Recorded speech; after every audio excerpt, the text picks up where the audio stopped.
And then I remember going on the road with Willie Nelson, and it was like this huge thing, and he was sold out every night, and I thought I was something. And I left there, and I went and played a bar, and 15 people showed up after I just come off the road with Willie Nelson. And then I realized I'm nothing. Like, I haven't made it. I'm I got a long way to go. So what I did is kept my head down, and and that made me humble to where I was like, you're not famous. Nobody cares. Like, you got a lot of work to do. Hi, I'm Wyatt. And I'm Grace. And you're listening to Our Dad and your host of the Vacation Rental Revolution podcast. What's up, guys? Welcome back to another episode of the Vacation Rental Revolution podcast. I'm your host, Shawn Moore, and we're back with our Experts Corner, our Friday interviews, where we bring in experts from all walks of life, from different industries, not just vacation rental investing. And my guest today knows a thing or two about hard work. He was pouring concrete by day and playing in the local bars at night. He's a thoughtful songwriter with a knack for one-liners and a powerhouse voice that strikes like a match. He is one of my favorite artists with songs like Where I Find God, Things I Take for Granted and Earned It. And I can listen to every one of his albums cover to cover without skipping songs, which is a big thing nowadays. I don't do that too often. With this guy's songs, I do. The list of his accomplishments can go on. But let's dive in and start a conversation with the one and only Mr. Larry Fleet. Thanks for joining us, my man. Yeah, what's going on? Not much, man. I appreciate you joining. You're on the road. You just kicked off the Hard Work Holy Water Tour. It's, the touring life for an artist is not for the faint of heart. I was looking at your schedule, and it's pretty hectic from now until May. Yeah, it's it gets crazy, but it'll slow down in November. So, you just got to get to November, and you just got to get to November, right? It's a blur till November. Like I was just telling you, you're going to be in Salt Lake this weekend, and my whole team they're all going to come and see you. And my son has a basketball tournament on the night you're going to be here in Salt Lake, and we're going to be up in Idaho, and so we're going to miss it. But he's literally, you might still see us there. My son's been lobbying Wyatt. He's 13 years old, and he plays the guitar, loves country music, loves your stuff. And so he said, Dad, maybe we just missed the basketball tournament. And the problem is I'm a coach and we only have 5 guys, and he misses it. So we're not playing. So we'll see if we make it, right? Well, that's awfully kind of him, and that gets me excited when kids get excited about the music, and especially I play country music, and it's there's a lot of things called country, or it's a subgenre of country nowadays, but yes, to play country music and get kids fired up about it is a big deal to me, because that's the future, and that's who we're going to see at our shows when I'm 90 years old, if I make it that long, and so it gives me a lot of hope for the future whenever I see a lot of kids at the shows. It's fun too, and it's fun when they, even as a parent, part about being a singer-songwriter is you're really trying to help people really, connect with an experience, relate to things. And when you sing songs like Where I Find God and Things I Take for Granted, and I have my 10 and 12-year-old, he's starting to learn how to play that on the guitar, literally, and singing that stuff, it feels good as a dad, just as a parent, right? And I'm sure as an artist, when you hear, like you said, kids that are kind of rapping into, just the meaning and behind those songs is got to be kind of fun, right? I know as a dad, I didn't write the song, I'm not singing the song, but I love that he likes that kind of song, right? And is relating to that, and it's really fun. Yeah, you're doing good as a dad. First off, it's and the jury's still out on that. We got a little ways on that. It's here's the things. Whenever I started out, I wanted to be a songwriter. I didn't care about being, famous or none of that stuff. It was just, I just want to write the song. And when I found out a songwriter was an actual job, I thought, yeah, that's what I want to do. And because, to be honest, like the going out on the stage and just I guess attention that it draws makes me feel uncomfortable. It's I don't really, it never was a thing that I really sought out to get. And a lot of people are like, I want to be famous, and I was like, I just want to write songs and make a living. And So I think with that kind of mindset, for me, it helped me because it kept me wanting to write the best song because I want to be the best songwriter. And Yeah. so I just kind of plugged away at it. And then as I got older and I learned a lot about what people are going through, and that's what they want to hear, is something they can relate to, not whatever's the new catchy thing that you're going to hear on the radio. It's a lot of that is what you hear on the radio is a lot of times just it's background noise. If you don't change Right. the channel, Yes. then they'll play it. But a lot of Right. times, the best song on somebody's record never makes it to the radio. So, uh, Right. the radio game and all that stuff was never really a thought I had. I just wanted to be the best songwriter, and so that's what I put my focus into. And then I started writing, the songs that I just lived every day, which is Working Man and Where I Find God and stuff like that, and anything about working, because I was pouring Yeah. concrete, and Yep. my dad, that's what he does, and he's always done that. And my granddad, and one granddad was a logger, and the other granddad was a concrete man. So it's just a very blue collar upbringing I had. And what I learned about the working man was they're not mad or sad that they have a job. They're proud, Yeah. and they love to talk about what they do for a living. And Yep. so and I did too. I loved building houses and doing construction work because I could start with nothing and end up with something you could look at and touch. And that was a Yeah. very satisfying thing for me. So if I wasn't doing this, if I wasn't playing music or writing songs, I'd be doing construction because I really like it.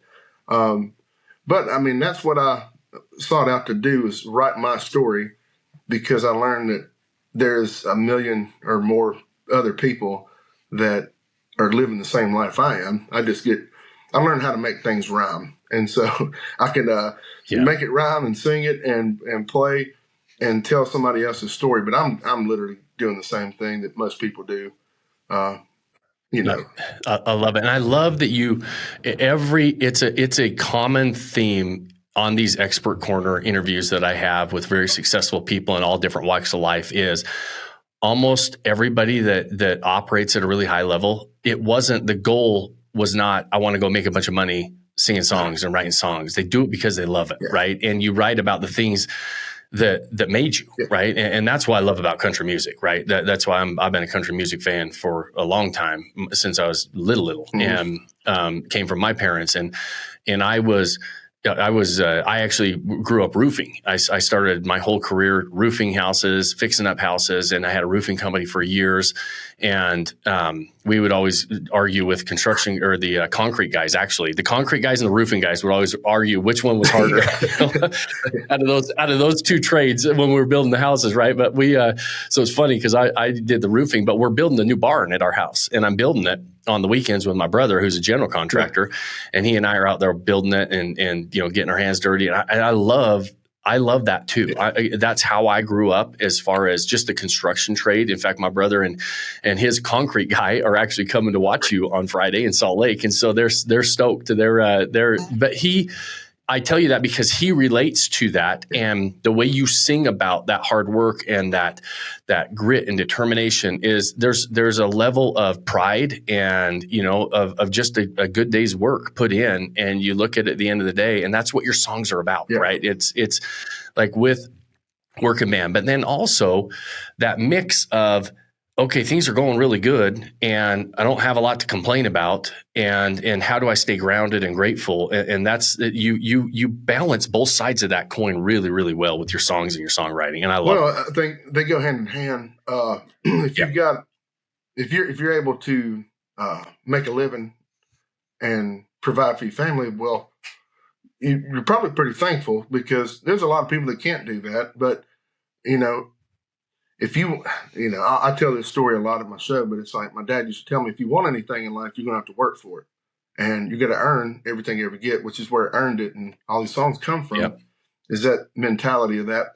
But he grew up, poor. And so anything they wanted, they had to work really, really hard and save up for it. same thing with us. Nobody's ever going to give you anything, So if they do, it ain't going to be worth it. There's always a catch to it. So if you want something bad enough, you can go get it.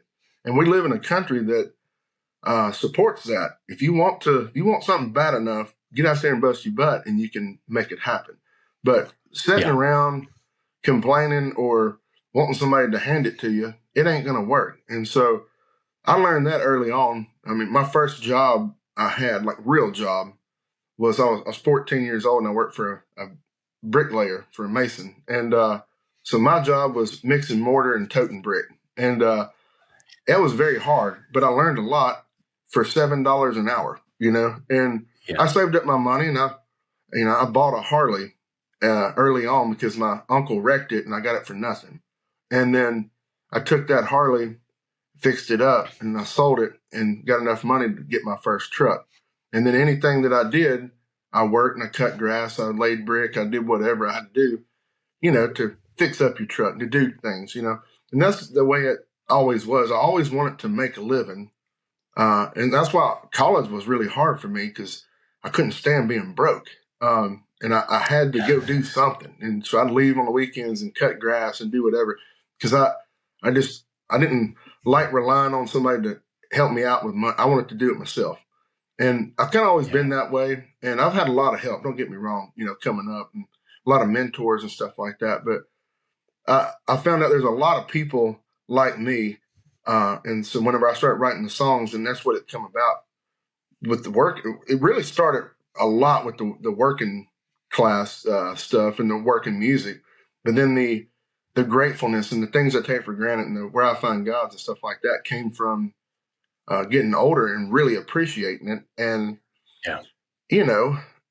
that, and then, I grew up a little bit in church, but I also I wasn't a church boy, it was, just something we kind of did every now and then. And so as I got older and went to church and got saved and all that, I really started understanding everything. And then that's when I really become grateful for everything I've got. And so I mixed the two, because that's what I was. That's what I am. And so the working hard and the somebody made a comment the other day that a lot of my music, they're like, I don't think he ever writes about his faith, family, and working hard. I was like, yeah, that's my brand. That's who I am. That's pretty much what you write about. What's wrong with that? And that's exactly what I do. But here's the thing, is I've met so many people along the way, and that's what they love about me in the music, because there's not a lot of people doing that. So like I said, I've been blessed to make things rhyme and figure out how to write songs and craft them in a certain way that I like. And just so happens a lot of other people like it that way. But it's what I'm living, it's what I'm doing, and I'm able to speak for, the working man. But not just that, the women too. I mean, there's working women, and it's not just concrete workers, or we see a lot of those at every show. There's always a concrete worker. Yeah. They get it, But, I had a good friend of mine that was a plastic surgeon, and he related to working man, because he was like, I'm a plastic surgeon, but I stand on my feet for 12 hours a day rebuilding people's hands, and doing things like that. He goes, I'm a working man too. And it's like, it's way bigger than just the construction field. And so I started learning that. And I don't know, like I said, as I get older, I learn a lot more about people because they tell me. And I learned that where my faith is where a lot of guys are at too, like we're just good old country people, but we believe in God, and it's really not, even though, country kind of started with gospel roots, like it's ventured quite far from it. And I'm trying to bring a little bit of that back, because that's what we need. And that's my whole purpose too. And so, it's not just to try to make me rich or whatever. We're out here to glorify God, and that's the main purpose. And so if we keep doing that, or if I keep doing that, then I think I'm going to be all right. So. Awesome. So you just, like you mentioned, and I think this is important. I want to put an exclamation point on a point that you were just making. Is one, in society, and when we look at all this, everybody wants the easy button. Everybody wants the fast road, and give me the easy button. I want, everybody wants the view. Nobody wants to climb type of a mentality that we have in society right now. Yeah. But when you and this is what goes back to your roots, everything you sing about, everything you do. Before we hit record, I told you, don't change what you're doing because it's freaking awesome. We love it. Like the guy was saying, hey, listen, this is all you talk about. Well, that's the brand, Yeah. right? That's what we want to hear. But it goes back to that mentality of, you've got to have the climb. If you just have the view, and like you mentioned, you have the view and you get there with the easy button, you're not going to last. You're not going to stay up there. You weren't built for it. You didn't iron, sharpen the iron along the way. I always tell people, and you said, there's been a lot of people who've helped you accelerate. There's been a lot of people in your corner. That's what we all need as well. It's not like none of us are self-made. We all have people in our corner along the way. Some of them teaching us lessons. Some of them is putting their arm around us and saying, hey, listen, I had to fight this dragon last week. I'm going to show you how to fight it. And I always tell people, because we run a big mentorship program, and unfortunately we sell against the easy button all day long, and we will not promise it. I said, I am not going to promise this is going to be easy. I'm going to promise this is going to be hard. What I am going to promise you is I'm going to put my arm around you and I'm going to walk along that path with you, but you got to put in the work. You got to do it, because one, you're going to appreciate it more when you get there. Two, when you get there, if you put in the work, you're also going to be able to stay there, and you're going to be able to continue to progress. And I think that that's where it's important. And, nowadays, and like you said, country music's always had, a very faith-based background and a gospel background. And I had recently, I don't know if you remember Reverend Lorenzo Sewell, if you watched the inauguration. Yeah. He did the benediction, and he was on our podcast, and it was awesome listening to him. He has this just absolute awesome ability to just, articulate things like you do as a singer-songwriter, and you get, evoke these feelings. And I had him on, but I don't relate as much to those, because I'm not necessarily a churchgoer, but like when you wrote Where I Find God, like I am a believer. We're a very faith-based family. We pray tonight every night together as a family, but I don't go to church. Yeah. Where I find God is, like you said, in the tree stand, out on the lake fishing. I always tell people, I want to be in the middle of a fly fishing river when nobody else is around. My cell phone doesn't, work. And that's where I feel like I connect. And I love that you, at least in my head, like articulated enough to where I'm like, yeah, that's me. Yeah. I like that. That's how I am, and I love that. Yeah. That was, we wrote Where I Find God. It was me and a woman named Connie Harrington. And she wrote, I Drive Your Truck for Lee Brice, and a lot of stuff like that. There's really great music. And we got to talking about it, and I was doing a lot of gospel stuff, and she had the title of Where I Find God. And I said, well, here's where I find God. And so I started naming off, because I deer hunt and turkey hunt and duck. Yeah.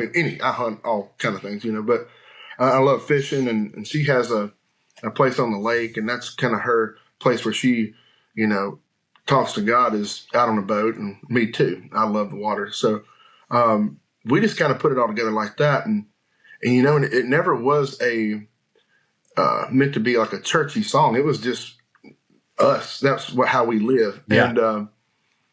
And I'm the same way. Like what I do for a living, it makes it hard for me to go to church because I'm never home.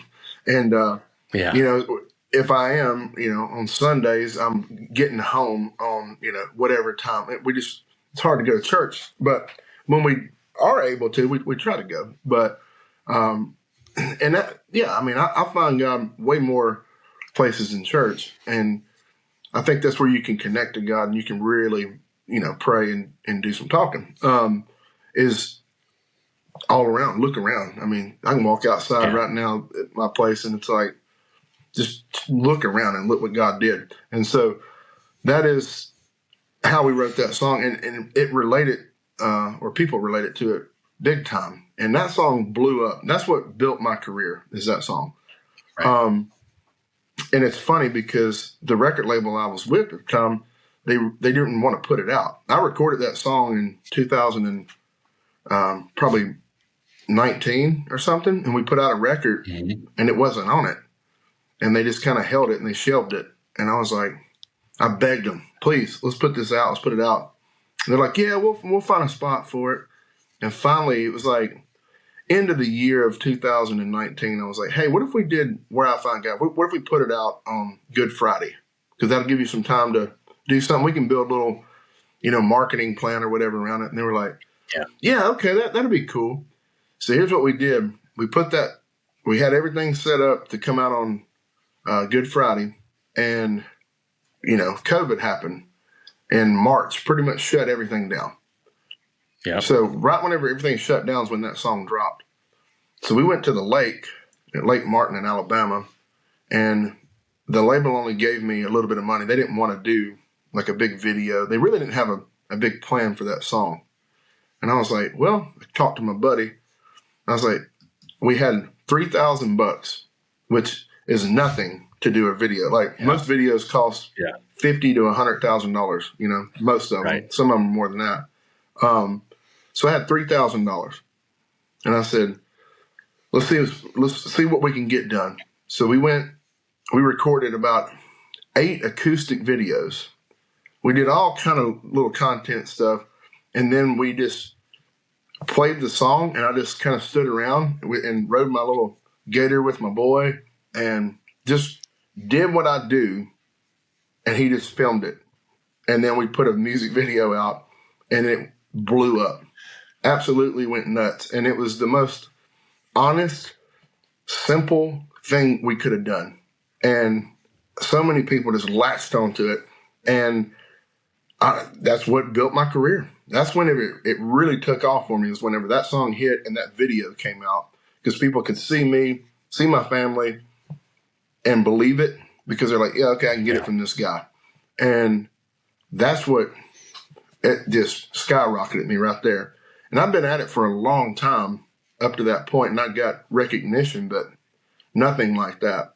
That song connected with so many people worldwide, and it's been crazy because I've went worldwide, and I can play that in countries that they don't even hardly speak English, and they'll sing that song back, So that is, you need one song in this business to break your career. Right. And that was the one that did it for me. So. Well, I'm glad it did it, because as I love that song. It's one of my favorites of all time, but you have a lot of good ones. And if that was, the springboard to introduce you to the world, that's, like you said, it usually takes one of those songs. And it's interesting how often you hear the story of the one that springboarded, and it wasn't the one that the record labels wanted to put out. It's the one that the artist is like, this is the one I want out. Right. And so, it's interesting because early in your career, right, when you're you're working concrete during the day and you're pouring concrete all day long, you go play the bars at night. One of the biggest, probably my guess is, the dreams is you get signed by a record label, right? Yeah.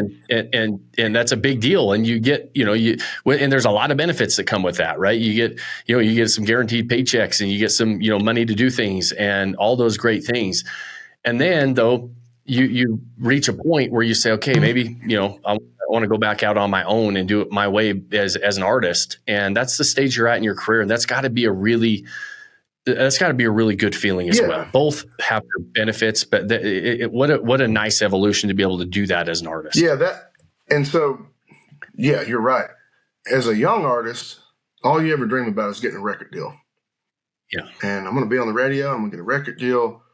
And early on, you think, if I get a record deal, then I'm like an instant millionaire. Like that's just that's what happens. No, far from the truth. And so, early on, I'd work with different people and had little deals here and there, but nothing major. And then when it really clicked for me was me and my bass player. If you come to a show, you'll see Crazy Legs. He's the dancing bass player. And he's on my podcast and stuff too. But we just were good buddies, and we lived in Chattanooga. And I was like, man, I want to play you some songs that I wrote. They're not going to be on the radio. They're not, we might be able to sell a couple hundred tickets a night, but check it out. And I played it for him. He's like, man, this is great. It was like straight Americana, like singer-songwriter stuff, just acoustic. And I was like, well, we'll go to the studio. And I saved up $400, and I went to the studio, and we recorded some songs. And it was just very basic demo he was playing upright bass, I was playing acoustic guitar, and we had a little drummer that was kind of doing something, not much. And that's what I wanted it to be. And then all of a sudden, it just started things started working. I'm still pouring concrete. Crazy Legs is selling bird seed for a living, and we're playing bars. And we started playing these little venues and stuff. And then I really started diving back into my songwriting big time. And that's when I wrote Working Man. And that's, those kinds of things. And then that started spreading. I've become a demo singer in town. So like people would hire me to come and sing their song that they wrote because they would, if it sounded good, then maybe one of these big artists would record the song. So they would pay me like $150 and I would come and sing the song. And then that became a thing. And then I started getting known inside the songwriting community a little bit for singing, but also for writing, pretty good music. And then we get a record deal. It all starts coming together. And that was one of the brokest times I've been in my life was when I got a record deal. And you would think they're going to stroke a big check to you, but they kind of do, but it's all recoupable. So that's kind of the deal. You don't hear about that. And it's like, we're going to give you money, but it's your own money, and so we're going to get that back, And so, I took a very low advance is what they call it. So I was like, I don't need a whole lot. I'm working. I don't want to dig myself in a hole I can't get out of. So I ended up getting this record deal, and it worked out good because we were able to put more money into recording and doing videos and doing cool stuff. And then I never wanted, they have what they call tour support. So you can go to your record label and they can give you, hundreds of thousands of dollars or whatever that you might need to go on tour to get a bus and to look cool and, do the whole thing. And I was like, I don't want to take out a loan for that. Like, that's not what I want to do. I'll do it the old fashioned way. So me and the boys loaded up in my Dodge pickup truck and we, toured around pulling a U-Haul trailer because my drummer at the time worked at U-Haul so we could get a deal or for free. And so we would ride in my truck and pull this trailer and we would travel around doing that. And then I got a deal with Campers Inn RV early on, and they got me a Winnebago RV. So me and the whole band would pile up in this thing and we would travel everywhere. And I drove this thing coast to coast, and had a big old time. It was fun, but it was a lot of work. But what that allowed me to do was to not borrow money from the record label. I didn't owe anybody for anything. And that's the way I want to keep it. I want to make sure my band was paid. And then whatever was left at the end of the year, that meant, I did okay, or we would, evaluate that when we got there. But the first year or two, I didn't make any money. I made enough to pay my band and to travel and play music.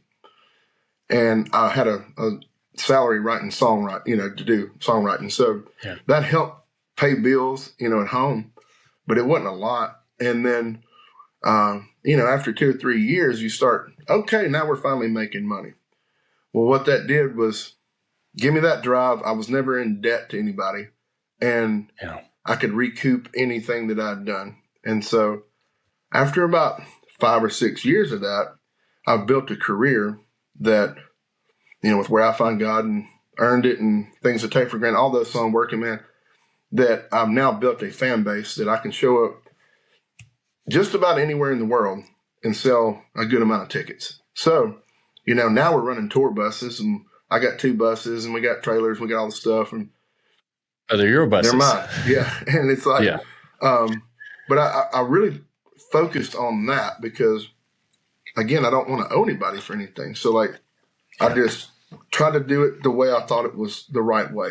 And I built my career the old fashioned way, which was write good music and play and travel the country and cut your teeth.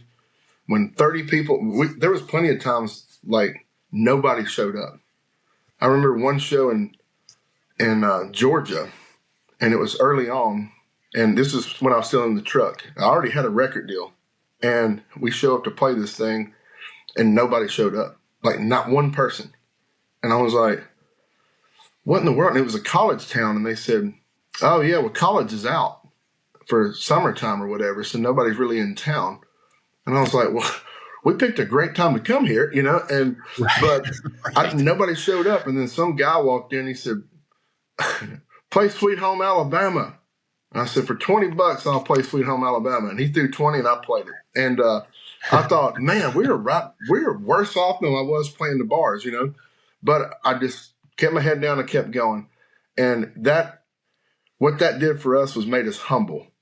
And we were like, we're nothing, we got a long way to go.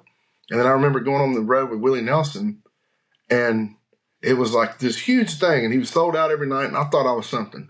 And I left there and I went and played a bar, and 15 people showed up after I just come off the road with Willie Nelson.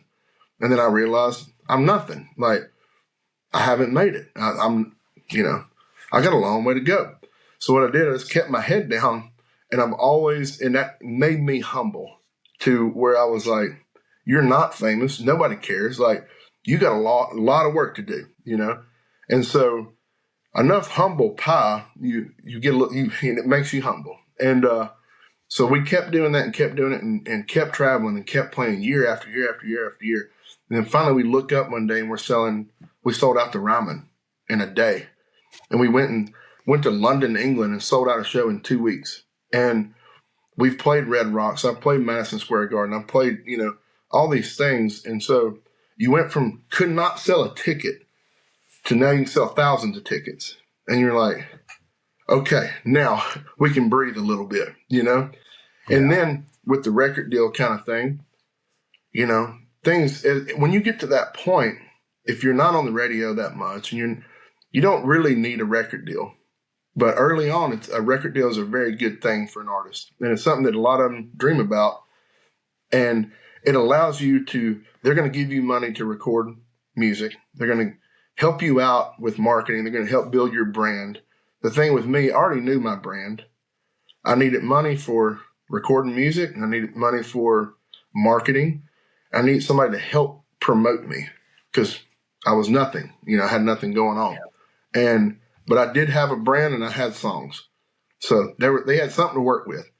And then as years go on, you look around, I'm like, well, I can now afford to make my own music. It costs a lot of money to cut a record. I mean, you can be hundreds of thousands of dollars into putting a record out. And so I can now afford to make my own music. I have my own fan base. I've hired a marketing team. I can now hire everybody to do what I need to do from a record label side of things. So what that allows you to do then is if you go independent like I am right now, is then you now have full control and ownership of what you're doing. So, early on with the record deal, they're going to give you the money and they're going to pay for everything, but they're going to own whatever you do 100%. So whatever you record, which is what makes the money, the masters of a song, those is what makes the money. And they own that forever, or whatever deal you work out with them. And so it was a good deal for me starting out. But then after a while, I was like, okay, I don't really need help here, and here, or I can hire that out myself. So the record label that I was with was good to me, and we had a good thing going. And it was I always kind of describe it as like a good breakup. It's like you kind of split, but everybody's still fine. I still write songs for them. Like it was a really good thing for both of us. And I'm very thankful that they were cool and really helped me out in a lot of ways, and even leaving helped me out. And so, again, that goes back to people helping you out. And I've had a lot of help along the way. I didn't do it by myself. You can't do it by yourself. You just can't do it. No. Yeah. That's awesome. I love it. I love that story. It's really always interesting to me on how things progress, the backstory, because there's never ever an overnight success. Overnight success has happened over years, but you also, choices have consequences. I always tell people, and the road you decide to run down has a consequence, good or bad, right? And some roads are not the right choice. But you also were able to delay that gratification and not borrow against your future fame, borrow against your future money to live the high life sooner than you felt necessary. And you're willing to just say, hey, listen, I'm going to roll up my sleeves and I'm going to do this and I'm going to do it the hard way.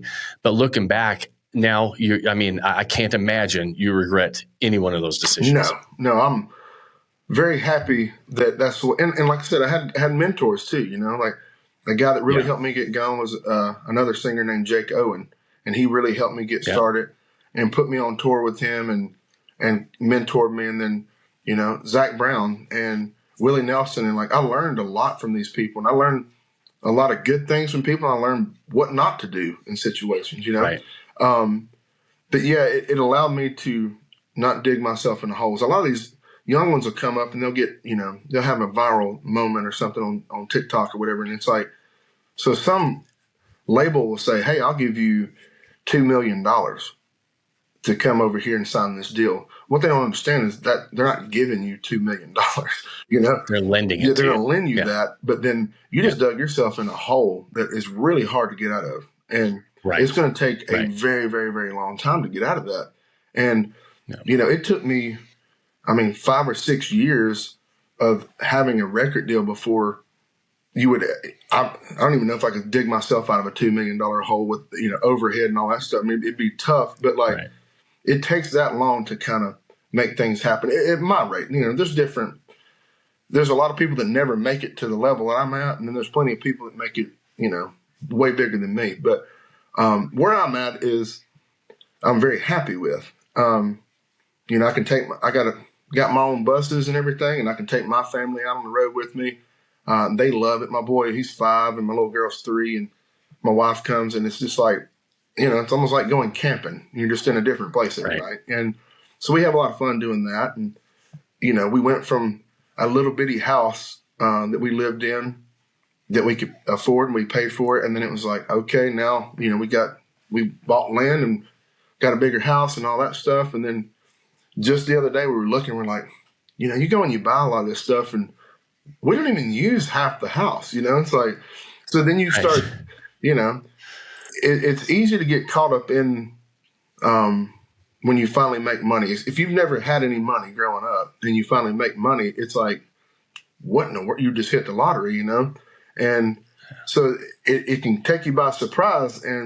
But we're literally, me and my wife were talking the other day. We're like, we need to simplify our lives again. And it's like, let's go back and see if we can do that. And so, we're buying another house over in Chattanooga where we used to live. And it's like, I wonder if we can go back to a smaller house, So we're looking around, and it's actually quite fun to think about. And, again, it's just, you can get caught up in all of it, and enough people telling you that you're cool or, whatever, you're great and all that. Like, no, I'm really not.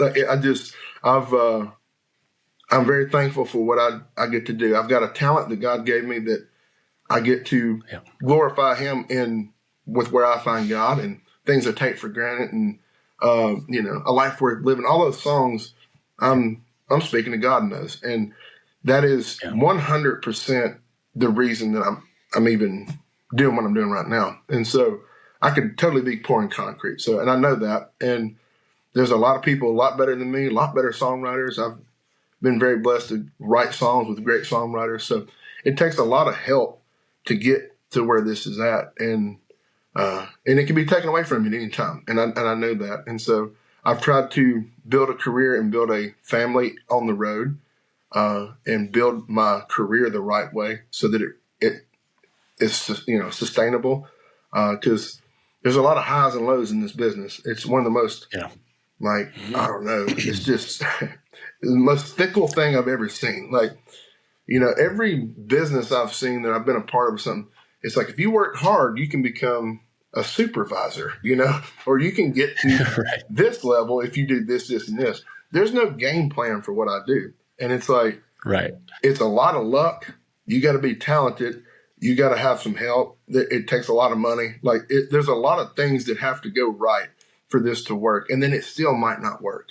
And then if you get to that point, it can be taken away from you like that. And so I know that. And then I look around, I'm like, you don't want that to happen, And so you try to do everything you can do to build it the right way. And I feel like I've done that. And I've got a band that's been with me a long time, and I take care of them.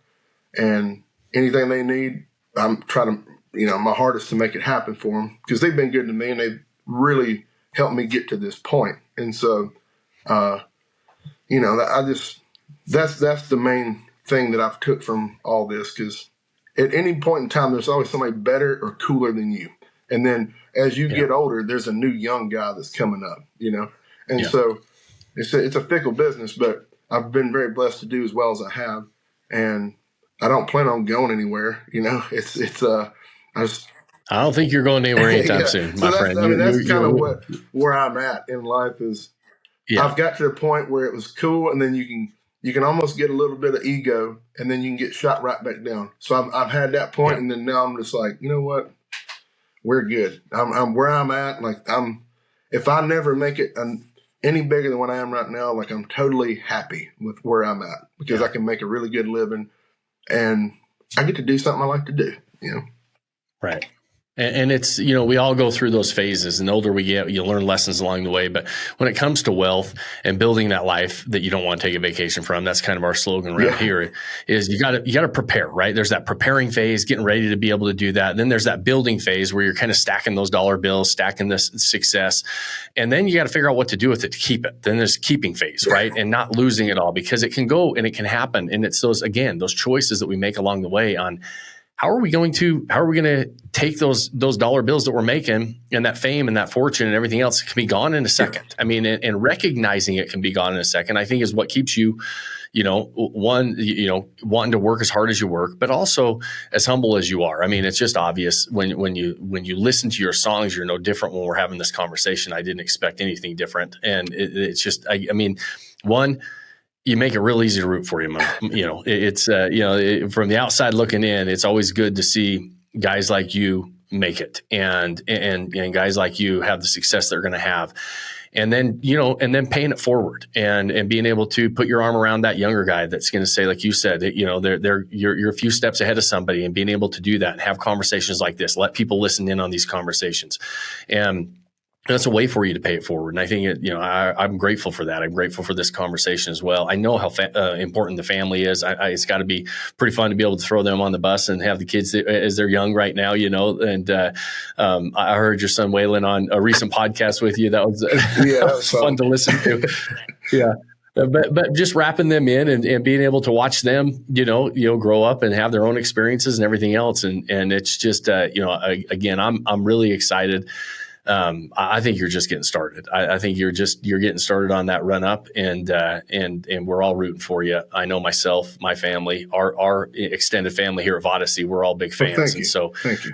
Yeah, absolutely. And it's, and always, I'm truly grateful for these conversations. Again, it's a way for people to listen in, and I just think there's a lot to unpack in these types of conversations. I appreciate you willing to have it. If you were going back, right, and somebody did say, you see that young kid on the road, or that young kid, my son, coming to a show, and he's got his guitar, maybe he wants to run down this road or another road, and just if you could go back and give him a piece of advice and say, this is one thing that I wish I knew. A few years ago when I was tackling some of these challenges that I'm going to run down. Well, there's a couple things with it. Like, I see young kids come out a lot to the shows, and I talk to them at shows either before or after or during the show. And one of the things I say pretty much every night, and it's leading into Earned It, the song Earned It, but it goes back to what my dad said. If you want anything in life, you got to work hard for it, and you're going to have to earn it because nobody's going to give it to you. And I tell them that, I'm like, look, if you want to play music, I'm living proof that anybody can do this. Like for the most part, like if you get really good and you really want something, put the work in. And, everybody's idea of success is different. But if you want something bad enough, get after it, work hard for it. And if I had to go back, and I tell people this a lot too, like other artists and stuff, it's if there's this life that we live out here. One thing that I've learned is early on, before I was anything, I thought I was something, and you have to have the confidence in yourself, and you have to talk yourself up, or at least I did, because my confidence wasn't I've never been like an overly confident guy. It was just, but I learned how to talk myself up and get myself hyped up for moments, and then you can start believing your own hype. And none of us are too cool for school. It don't matter what you do or whatever, you're no different than anybody else. And so you got to keep that mindset of you're delivering a song for people. It's not to show how cool you are. And I literally told a guy opening for me the other night this same thing. It's like, it ain't about us. It's about them. How can we make the audience feel? And you need to deliver a song that way to impact them the most way you can. And so that, and then one thing that early on for me was I started in bars. And so, I drank a lot, I was raising hell and partying, and I thought that, what I was singing about, I needed to live every night. And that ain't what, you're kind of the life of the party. And I would try to live that. And just because I'm singing about it, don't mean I have to live it. And I tell people that. And I threw away a lot of good years and a lot of good opportunities because I wasn't, all there. It was like I cared more about the party and trying to live the life that I thought was cool. And now that I've took a step back and I've gotten to where I'm at now, I'm like, golly, like if I would have been smarter on this end, I don't know if it would have been any easier. I don't know. I feel like God puts us where he wants us to at the right times. And so I feel like all this happened for me in the right time in my life where it was supposed to happen. But I definitely think it would have been a little easier on me if I would have been smarter and not, not drunk all the time and, not throwing away a lot of stuff and blowing money on stuff I shouldn't have been blowing money on. And so I think playing it smart and being present and soak it in, enjoy the ride up. And that's been one thing that I look back on as another thing is I've put my head down, and then that one show that when nobody showed up, I was like, no, we're going to fix that. And then I look up one day and it's, 3,000 people looking at you singing your song. Yeah. And sometimes it's hard or it'll slip by pretty quick. When you got your head down, you're not soaking it in and you're not appreciating every single moment, then you can look up and it slipped away from you a little bit. So always tell people to enjoy the ride too. And I have to tell myself that, and people around me tell me the same thing. Like, dude, you're doing really good, but take a step back and give look yourself and a little break, right? Like enjoy it. Enjoy what you've done. And it's like, so there's a lot there, Shawn, but it's I can go on for days about it. I love talking about this. I love helping people out or don't make the same mistakes that I made, So I try to, like you said, pay it forward. And people did that with me. It helped me out and helped me skip a lot of heartache that I didn't need to go through just by somebody else's, their way up too, So soak it in, learn as much as you can and listen to people and take advice. And you're never too good or too famous or whatever to take advice from somebody, Love it. And it's, there's a common theme when I ask people of that. You got to believe in yourself. You got to you got to have a little bit of an edge, a little bit of cockiness to say, yes, I can do this. But then there's that flip side of the coin, which is that humility, and the best in the world, they have both of them, and it's balancing them and knowing when to balance it and enjoy the good times, enjoy the bad times. There's lessons in all of them. There's things that you can look back on. Some of your toughest times are going to be some of your best memories. Some of those times where you looked up and there was nobody in the stands. And you're like, holy crap, what are we doing? But you make the adjustments. And then when you fill out a stadium and everybody's looking at you and you're like, holy crap, I can still remember the time because I was present during the time when it wasn't great either, right? Enjoy it all. Exactly. And And it's, well, Larry, you have been more than generous with your time here and this conversation. You have an unbelievable ability to evoke feeling and emotion from your audience. And I can't wait to just continue to see you or watch you continue that. And like I said, I truly believe this is just the beginning for you. And for a lot of reasons, I'm excited about that. Not because I'm just a big fan of your music, but just, from the outside looking in, like, and having these conversations is like, you're just a good man that deserves to, the rest of us can look and say, hey, listen, I'm happy to root for this guy. And so, thank you. Yeah. And so, listen, man, I know you're on the road. I know you got, you got a long tour dates ahead. You got, 3 or 4 shows a week. It seems like, that's a crazy schedule. Australia, keep yourself healthy. Got Europe, Australia, We got all kind of stuff this year. So. You're all over. Yeah. Then just make it to November. We got to make it to Thanksgiving and the holidays where you can, you kick those feet up a little bit, right? That's exactly right. That's what we look forward to. Awesome. Well, guys, go get and download. Look, we got the new tour coming out. The you guys, the tour dates. Is it just on? Is it on LarryFleet.com? Where should we send people? LarryFleet.com is where you can go, and it'll show all the dates there, and then you can click on the link, go to each show. And then we have, Hard Work and Holy Water song just came out a week or 2 ago. Yeah, doing pretty good, and then we got a bunch more stuff and the album coming out. So. The Hard Work, Holy Water song. You got the tour dates. You got the new album that just dropped. Lots of stuff. So we'll put all of that in the show notes. Those of you that are listening, we know how valuable your time is, and we always appreciate you spending it with us and having these conversations, listening in.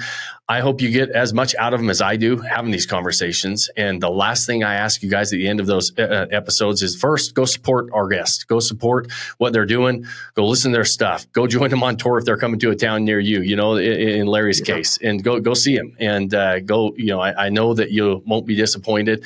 And then if you have like these conversations and what we do, I don't run sponsorships. I don't run anything that, people tell me what I do or don't do on our podcast. We're one of the top podcasts in our space that doesn't run sponsorships. So the only way it grows is if you guys share it. And so if you like it, share it with somebody. Those things help us. If you have more than 30 seconds, like it or review it on whatever platform you're watching or listening on. And the final, most important thing I ask you guys at the end of every episode is pick that one thing you can do today to start building that life you don't want to take a vacation from. Cheers, my friends. Thanks for joining us on this episode of the Vacation Rental Revolution podcast. Share this with other people you think need to hear about it. And don't forget to subscribe and leave us a review. Hey Grace, is there a website? Yes! For more amazing content and expert advice, visit Vodacy.com. Thanks for listening, and we'll see you on the next episode.